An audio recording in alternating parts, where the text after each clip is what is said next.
जे रुग्णालयातील निवासी डॉक्टरांचं आजपासून उपोषण आहे आणि विविध प्रलंबित मागण्यांसाठी आजपासून बेमुदत उपोषण सुरू करण्याचा हा निर्णय घेण्यात आलाय।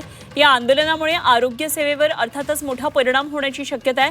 आंदोलनाच्या पहिल्या दिवशी आज 200 निवासी डॉक्टर हे सहभागी होतील आणि टप्प्याटप्प्याने इतर डॉक्टर सुद्धा या संपात सहभागी होणार आहेत। जिमखान्याची स्वायत्तता आणि विद्यार्थ्यांचे अधिकार जपण्यासाठी हे आंदोलन करण्यात येत आहे। संस्थेची स्वायत्तता तसंच कॅम्पसमधल्या मूलभूत निवास आणि सुविधा या संदर्भातल्या अनेक मागण्या या विद्यार्थ्यांच्या प्रलंबित आहेत आणि या संदर्भात आणखी माहिती जाणून घेऊया। आमचे प्रतिनिधी ओम देशमुख सध्या आपल्याबरोबर जोडले गेलेत। ओम, सगळ्यात महत्त्वाचं म्हणजे 200 डॉक्टर आजच्या बेमुदत संपामध्ये सहभागी होतील, रेसिडेन्शियल डॉक्टर्स, आणि त्यानंतर टप्प्याटप्प्याने सहभागी होतील। आरोग्य सेवेवर कितपत आणि कसा परिणाम नेमका होऊ शकतो, संपाला सुरुवात झाली आहे का?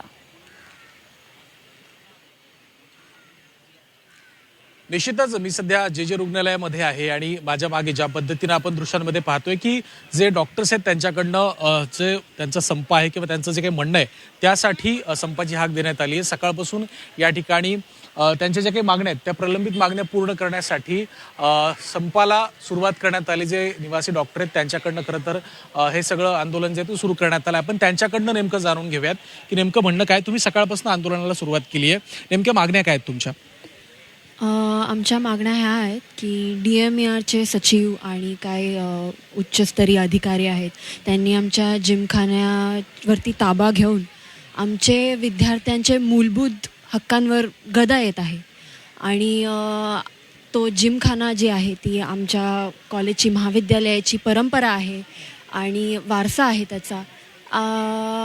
आम्हाला असं वाटतं की त्याचं जे कंट्रोल आहे ते स्टुडंट्सकडे यावं, त्याच्यावरती आमच्या मागण्यांना वाव मिळावा आणि आमचे कॉलेजचे कंडिशन्स थोडे अजून बेटर व्हावे, हा पण त्याचा एक भाग आहे।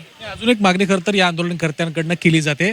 तुम्ही असं देखील म्हणालात की जी ॲडवायझरी कमिटी आहे त्याला ॲडमिनिस्ट्रेटिव्ह कमिटी करण्यात यावं, अत्यंत महत्त्वाची मागणी। या मागणीमागचं नेमकं कारण काय? नाही, जे ॲडवायझरी कमिटी आहे का, ॲडवायझरी कमिटी हीच ॲडमिनिस्ट्रेटिव्ह कमिटी झाली आहे, ते आम्हाला नको आहे। कारण की 100 वर्ष झालं की जे कमिटी होती कॉलेजची आणि कॉलेज प्रशासन आणि स्टुडंट कमिटी हे त्या ग्राउंडवरचे पूर्ण निर्णय घेत होते। फंड्सचा असेल, कुणाला डेट्स द्यायच्या ग्राउंडवर, कोणत्या ॲक्टिव्हिटीज करायच्या, हे सगळं कॉलेज कमिटी आणि स्टुडंट कमिटी करत होते। पण जो पोलीस जिमखाना आणि आमच्यामधला वॉल सॉल्व करण्यासाठी जी नवीन ॲडवायझरी कमिटी स्थापन केली होती तीच आता तिथं डिसिजन मेकिंग कमिटी झाली आहे। त्याच्यासाठी आमचा विरोध आहे। या तुमच्या आंदोलनामुळे जो काही रुग्णसेवेवर परिणाम होईल त्याबद्दल नेमकं काय? म्हणजे सध्या ही पहिल्या टप्प्यात आम्ही फक्त MBBS स्टुडंट्स प्रथम ते फायनल इयरपर्यंत इथं आहोत। जर आमचे मागण्या पूर्ण केल्या नाहीत तर रेसिडेंट डॉक्टर ही आमच्या या आंदोलनात सामील होणार आहेत। त्यामुळे रुग्णसेवेवर परिणाम होऊ शकते। त्यातही आम्ही एक टप्प्याटप्प्यानं रेसिडेंट डॉक्टर्स ही येतील। जास्त आम्ही कमीत कमी त्रास व्हावं हेच आम्ही प्रयत्न करेल।